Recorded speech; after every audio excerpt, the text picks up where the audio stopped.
Welcome to another day. It's Cherished Cars, and what are we getting into today? Well, I've got to do some brakes on the rear of the Insignia. You've probably seen the Quick Fix Fridays on the warranty claims. I'm doing a service on the Nissan Note, this little bad boy here. It's overdue, so I'm going to take the opportunity to take the cam cover off and have a look at the timing chain, just in case there's been any oil starvation. I don't think there has been, but I'll take the opportunity. It's on 146,000 miles, so it's a good interval to have a look at the timing chain. What I'll also do is replace the cam cover gasket as well. Again, there's a slight little weep on oil, nothing major, but I might as well do this job. So it's having a major service, so that's all the filters, the spark plugs and the fluids. Well, the oil anyway. I'll check all the fluids.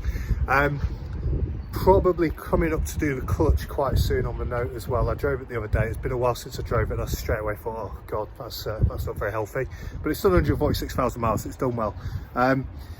What else? So got the bootstrap banger, is looking a little bit sorry for itself. The reason it's still on axle stands is I've done the suspension work, but I need to do the passenger side brake hose. The flexi hose is deteriorated.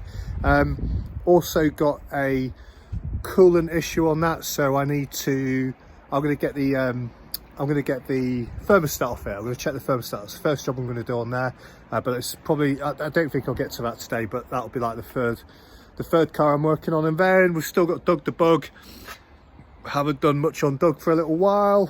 Need to have another go at the headlining. Oh, I hate that job. So let's get into it. Set of pads and discs. Let's see how quickly I can do this. One of the first videos I did on the channel was actually the rear brakes on the Insignia, so I won't kick the backside out of this, but here's what I need. I've got my replacement discs and pads, again matching axle set.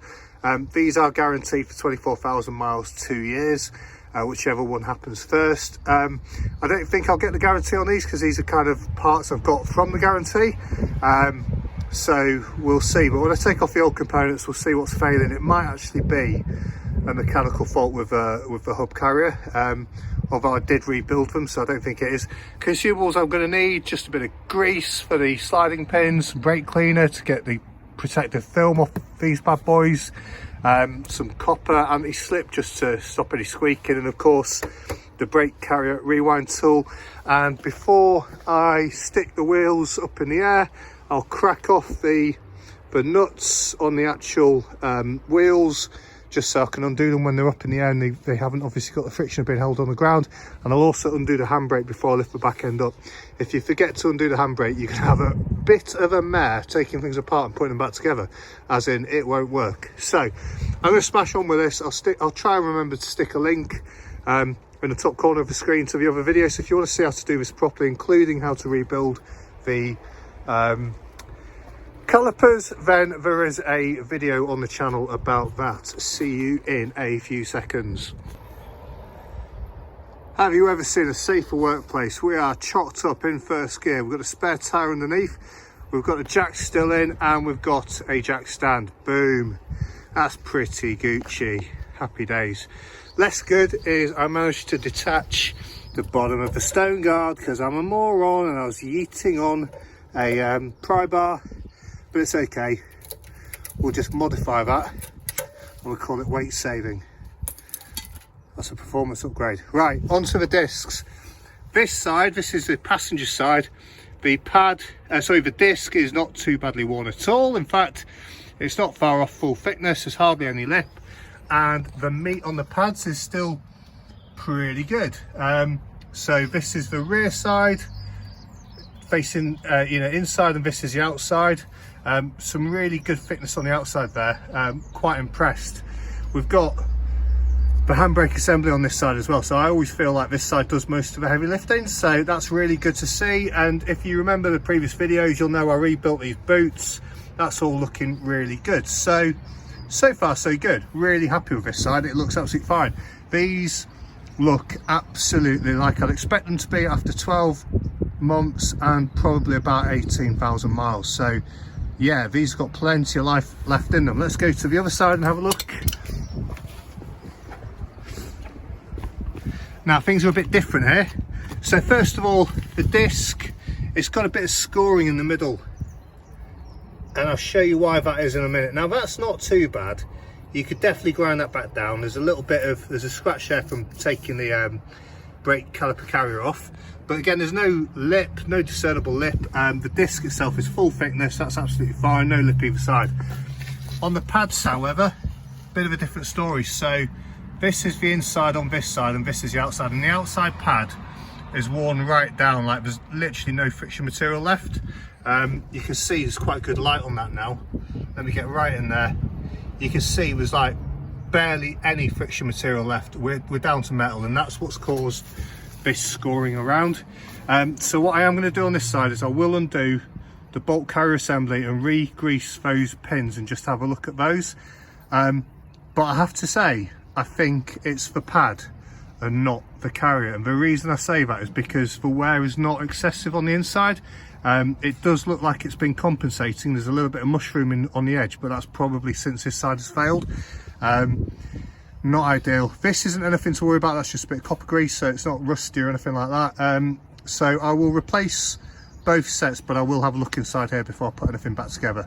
Obviously, to put it back together, I need to compress the pistons back, slip the pads in, and then bolt it all back together quite quickly.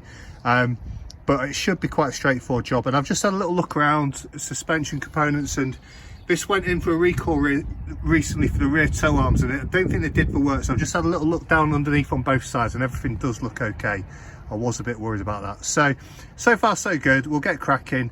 Definitely needed to replace that pad. I would have got away, I think, with just a new set of pads, but because they've given me pads and discs, I'm going to swap them both over. Been very liberal with the brake disc, giving that brake disc cleaner, giving that a really good clean. Just got it sat down on clean surface now, and I'll pick it up by the kind of hub part so I don't kind of infect the braking surface. I've given this a good wire brush and clean, and I've put a bit more liberal with a copper slip this time. Didn't put so much on last time, and the brake disc was slightly stuck on. Had to just give it a bit of a tap to get it off, which isn't the end of the world. I'd rather it stuck on than it fell off, but at the same time could just make life a bit easier for myself. So reassemble the disc now, swap the pads over, a little bit of copper slip inside them on the rear and the contact parts on the actual carrier, staying well clear of the friction material. Bolt all this side together, and this side is done, and then spend a bit of time pulling the brake pad holder assembly apart to check the sliding pins on the other side. That's the first side done. I did actually end up taking the sliders out just to check them and grease them, but yeah, other than that, it's all fine. Had to make sure that I put the brake pads on with the wear indicator facing towards the disc. On the outside so you can actually see it. Nearly got that wrong, but otherwise that's all come together quite quickly. So I'll do the other side now, and that's this first job done. So that's all done. Tested the brakes, just drove around to bed them in, get up to about kind of 50, get on the brakes quite sharpish, and drop down to kind of 20, do that 10 to 15 times. Unfortunately, it's not far off school run time now, so I was going to nip to Euro Car Parts and get some bits for the bootstrap banger, and I was going to service the Note. So what I think I'll do the school run in the Note, warm it up, do the service, and that's going to be me for today. I won't get onto the bootstrap banger today. That means I might not have the parts ready for Sunday as well, which is a bit of a pest. Yeah, it's annoying. Probably pushes the MOT another week, to be honest. But the Insignia is all sorted. I'll try and give that a quick wash and vacuum later, ready for Rustival, which is tomorrow. I'm not really exhibiting the car. I'm just going to turn up in the Insignia, and I'll have a wander around as a punter, which would actually be quite nice. After I realised I wasn't going to be able to get the bootstrap banger to Rustival, I decided, actually, do you know what, just take a bit of pressure off and just enjoy being there as a punter. Whereas if I'd got all this sorted MOT on it, I'd have wanted to have done the painting, where you can see the welding's been done. That's both sides, so that's sill down there as well. And then I'd have probably got into doing this little bit of bodywork down here. I'd have probably got into trying to do the bonnet. There's a paint correction, where is it? There's a big paint correction there on the bumper. There's a scratch, there's that paint correction down there. Yeah, that would have taken a while and put me under a bit of stress. So actually, I'll do that over the next few weeks. It's fine. I'm not in a massive rush now. Really looking forward to getting on the road though. I really do like this car. Can't wait to be driving it as a daily. And then yeah, I guess I'm going to have to face the inevitable and get rid of this bad boy. What I might try and do, I might try and hold on to this for a little bit longer, sell the Note first, but to do that I'll have to have the Beetle up and running. So I'll have a little think, need to do a bit of prioritisation. It's all good fun.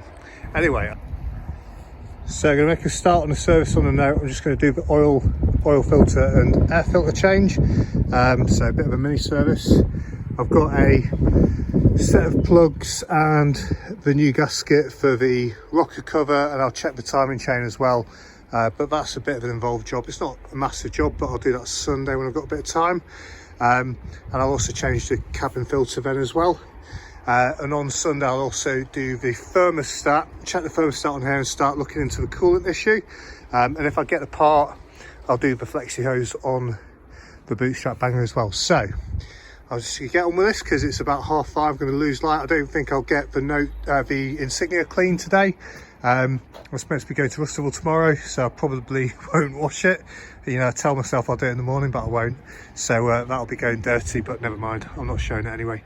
Going to crack on. Well, the good news is it's a really good quality filter that's coming off. It's got this really nice kind of metal tang around the side of it. The inside's nice and clean. There's no debris or anything coming through but you can see, I mean, how dirty it is. I mean, that's absolutely gopping. It's been on there a while. It is about 4,000 miles overdue service. Going on with this slightly different style, so I've got like there's a mesh on the air intake side. I think the pattern on that side looks like it's a slightly tighter, it's a tighter weave of the yellow, so I wonder if that will restrict the performance at all. I must admit, this car does go quite well for a 1.4 engine. But anyway, this just kind of sits up. Obviously, I'll take the wrapper off it, but it sits up inside that part of the airbox, and the air intake clips on underneath it and holds it in place, and then the intake pipe just goes in. I mean, the whole thing's quite loose and basic. Oil's coming out fine. I'll change the filter. The filters are quite easy to get to. I don't know if I'll be able to show you here. Access is from underneath, but essentially it's down. Nah, you can't see anything, can you? It's down behind the block, so that's easy enough to get to. But I'm going to let all the oil drain down nicely, because otherwise I'll get an arm full of oil, and that's not particularly pleasant.